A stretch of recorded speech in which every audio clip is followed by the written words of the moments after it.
Welcome to week 6 of Introductory Sociology. This week we're looking at deviance and crime. This is chapter 6 in the textbook. And I'm going to jump right in here because I want you to think about what the word deviance means. Deviance is relative. Just because something is considered deviant, that does not mean it's horribly negative or bad. It's simply different from an expected norm, and because of this, it's viewed negatively. So you expect all ladybugs to be red, but every once in a while, and this is true, there actually are little yellow ones. So what this means is what is considered deviant to one person may not be considered deviant by another. So it's different from the norm. It's perceived negatively because it's different from the norm. But what you consider deviant might not necessarily be what I consider deviant. What's considered deviant in one community may not be treated the same in another. Now, the textbook definition of deviance is that it's a departure from a norm that evokes a negative reaction from others. So remember, we have different kinds of social norms. We have folkways, mores, and taboos. So for example, breaking a folkway is not a huge deal because a folkway is something that is a loose, unserious social norm. Very different from breaking a taboo. Unfortunately, people in general often misuse the word deviance to automatically mean something that is horribly, horribly negative. Of course, sociologists never do because we regularly use the word in our work. Haha. Now, another way of saying this is that if something's considered deviant, we kind of imply that it has violated a widely held social norm. But, it doesn't have to be big. So I haven't really traveled a great deal, and where I have traveled to, I haven't really experienced anything I would consider deviant. Different, yes, but deviant, no. What about you? Of course, I can't hear your answer, but I want you to think about it. Or maybe you didn't even need to travel to experience something that would be considered deviant in another part of your community. As I think about this, I can give you an example that might occur right here in Canada. In North Bay, we have a very large Italian population, most of which came here in the decade or so immediately after World War II. And in traditional Italian culture, it's okay for a child to have a little bit of wine. But I also know other people who are very, very conservative, and they would view this as not only different but deviant, that it would be considered negative and inappropriate. So, doesn't have to be really eye-catching, really huge, although those are the examples that usually come to mind when we think of something being deviant. And this does bring culture into the discussion, doesn't it? I'm thinking of being ethnocentric, judging elements of another person's culture according to the standards of your own. So something may be considered deviant in our culture that is not considered deviant in another. Now, of course, what is the difference between deviance and crime? Crime is deviance that is against the law. It violates the criminal law. Very, very clear distinction here. Now, what happens if somebody commits a deviant act? They are going to face some kind of sanction, some kind of consequence. Not always, but usually. And a lot of deviant behavior is so mild, it doesn't really result in any kind of sanction. So, I want you to imagine that you attend a really, really formal event and everybody else is in a suit and tie or a formal dress and you show up in jeans and a t-shirt. You're attending a meeting at work and somebody burps really loud. You may be met with social disapproval. They may give you a harsh look. They may give you the eye roll. They may huff loudly at you. My son tells me I'm guilty of this, of doing the whole all the time. They may make a sly comment about you behind your back. But these are all examples of informal punishment. Something very mild, usually in the same room face to face. It's not lasting. Certainly the judicial system is not involved. And I think this picture on the screen here of, what people were to work in the summer, often businesses have to remind employees that, yes, it's summer, but there's still a dress code that you have to abide by. This is informal punishment. Of course, a formal punishment occurs when the judicial system is involved. I don't think I need to go into detail about that. But I do want to talk about stigma for a moment, or stigmatization. The official definition of this is to negatively evaluate people because of a marker that distinguishes them from others. It's like a negative stereotype. So if somebody is dealing with the stigma, they might be made to feel disgraced. Maybe a physical characteristic or social characteristic and because of this, they are negatively evaluated. An example that comes to mind is stuttering. It used to be that when a person stuttered, that was perceived to be a sign of a lack of intelligence. Somebody might be ignored and not included socially speaking. They would be stigmatized. And of course, this is an involuntary difference that a person has. There's been a lot of attention in the last few years regarding trying to eliminate the stigma surrounding mental illness, that it's nothing to be embarrassed about, that a person shouldn't be judged because of it, that if you need assistance, you should step up. And I can tell you that in the academic community that we are now, which wouldn't have happened 12, 15 years ago when I started at the university or the college, that we're now encouraged to keep students' mental health in mind, and once or twice a year they'll provide workshops for us how to maybe identify certain mental health issues our students might be having. More mental health services are provided at the university. So regarding a stigma, it might also be regarding a person's appearance.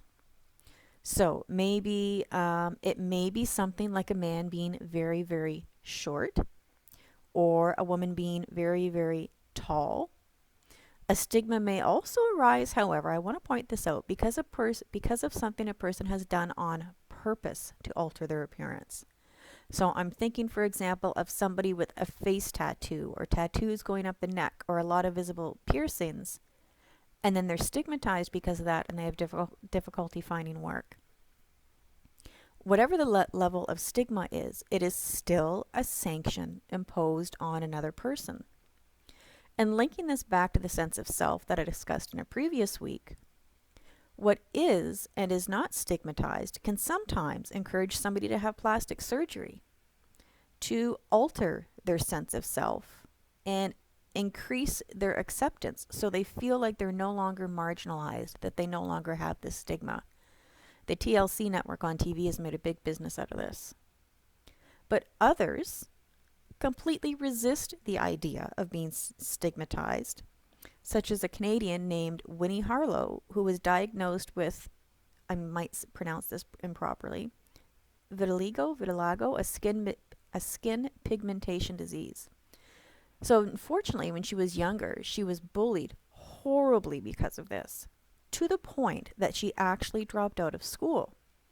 But after she posted a video of herself on YouTube about her condition, she managed to get the attention of Tyra Banks, who was the host of that TV show America's Next Top Model, and she made it onto the show. Now, she didn't win when she went on the show, but at the same time, now she's a very much sought after model in the fashion industry. The textbook provides an example of prostitutes and stigmatization. If you think, in general, what is society's general perception of prostitution and people who participate in it? If I can speak for the entire country, I think that generally Canadian society views women and men working in the sex trade as people who would do this because of their life circumstances, because of something beyond their control. Really, really poor home life growing up. So there's a certain amount of pity involved there.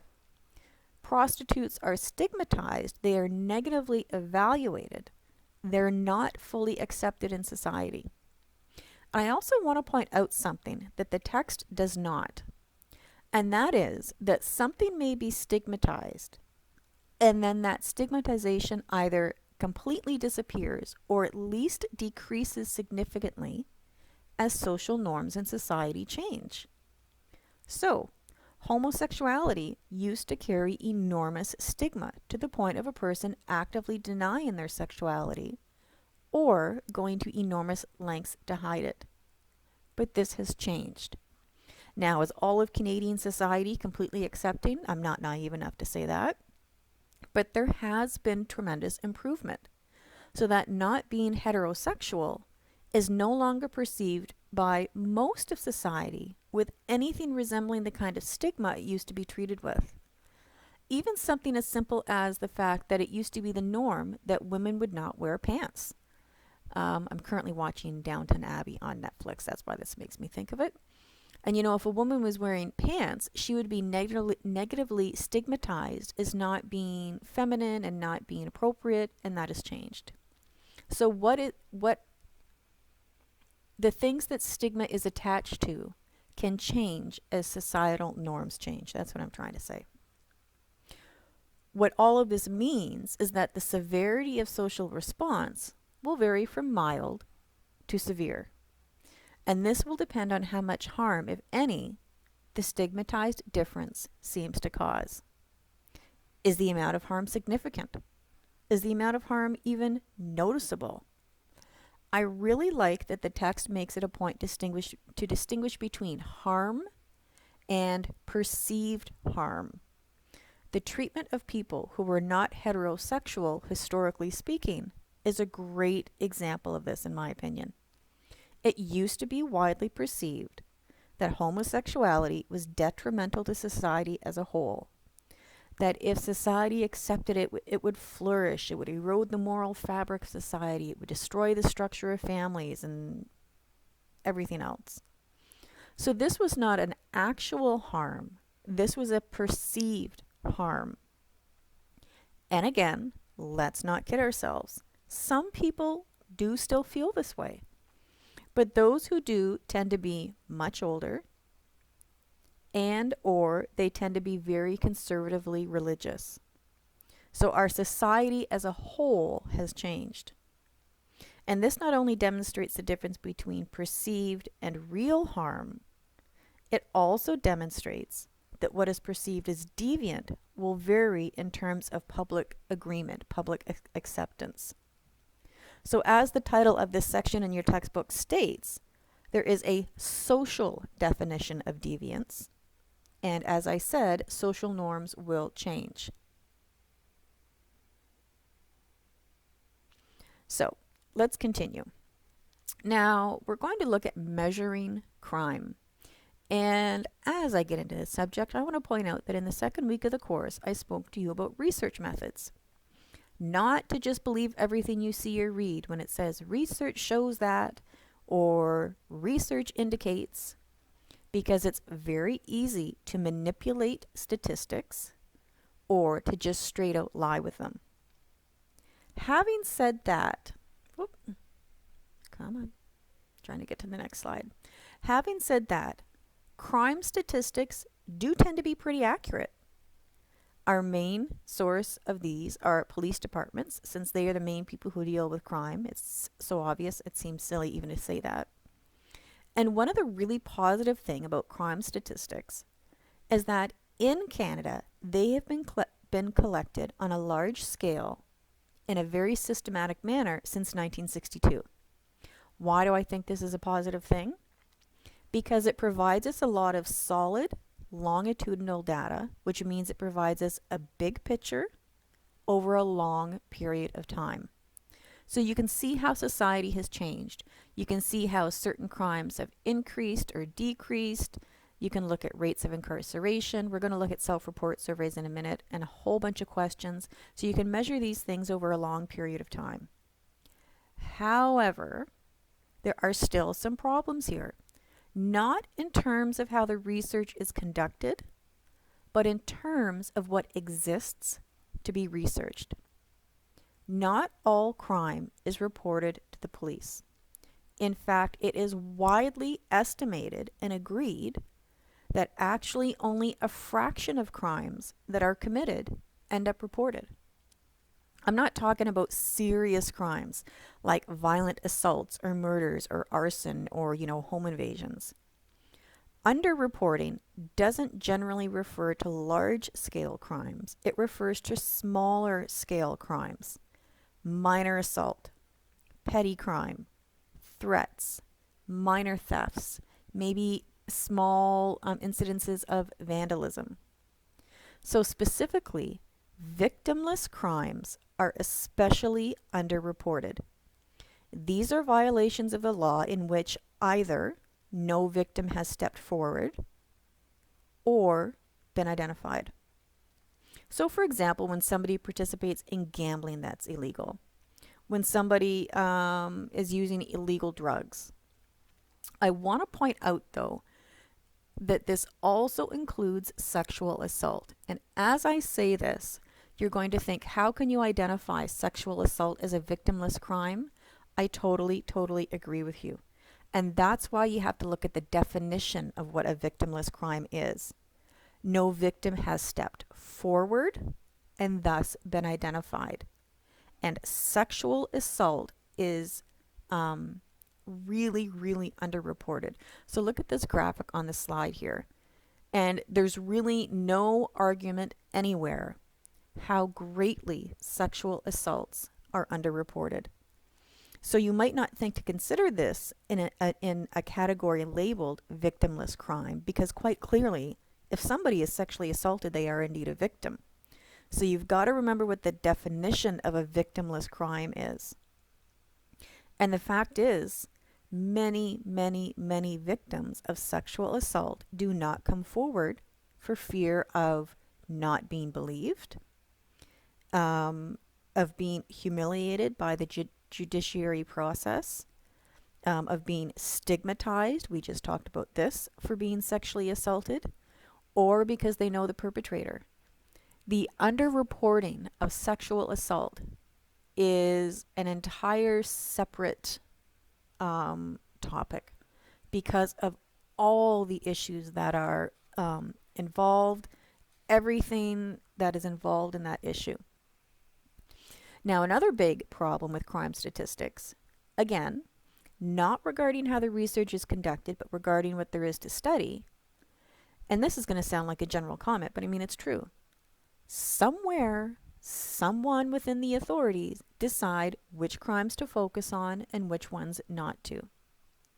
So what this means is human decisions affect what crime statistics will be before a crime has even occurred.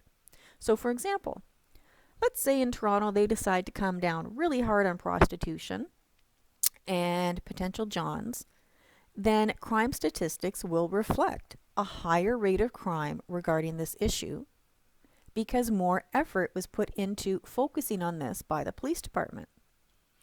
If a city decides to really crack down on speeding or street sales of drugs, what this means is maybe rates of these have not changed at all, but crime statistics will make it appear as though there's been an increase. And in addition, something else that can kind of skew crime statistics is that citizens also make a decision about what they will or will not report. So police departments decide what they're going to focus on, and citizens decide what they're going to report. And since a lot of minor crime is not reported, that will give the impression that not as much is occurring. So coming back to sexual assault, it is widely recognized that rates of sexual assault are in reality much higher than officially recorded because many victims choose not to report the result for a variety of reasons as indicated. Now, something else that is employed to help combat this are called self-report surveys. And in these self-report surveys, respondents are asked to report their involvement in criminal activities, whether they are the perpetrator or the victim. And of course, if you're like me, your first response is like, really? There's no way somebody who has perpetrated a crime would voluntarily self-report. That seems silly. But actually, because these are employed in a manner that can guarantee anonymity, they often do. These surveys are coded in such a way that they cannot ever be traced back to the person who fills them out. So in these, generally speaking, statistics demonstrate 2 to 3 times more crime of a less serious nature than what is reported. And surprisingly, they also show that most Canadians admit to have been engaged in some kind of criminal activity. Us polite, respectful Canadians. But again, this would include very, very, very small offenses. So when you think of crime statistics, it really is like a funnel. So, at the top of the funnel where it's the biggest, those are the crimes actually committed. But only a very small, not very small, only a fraction of those are actually reported, and only a fraction of those are actually recorded by the police. Here we go.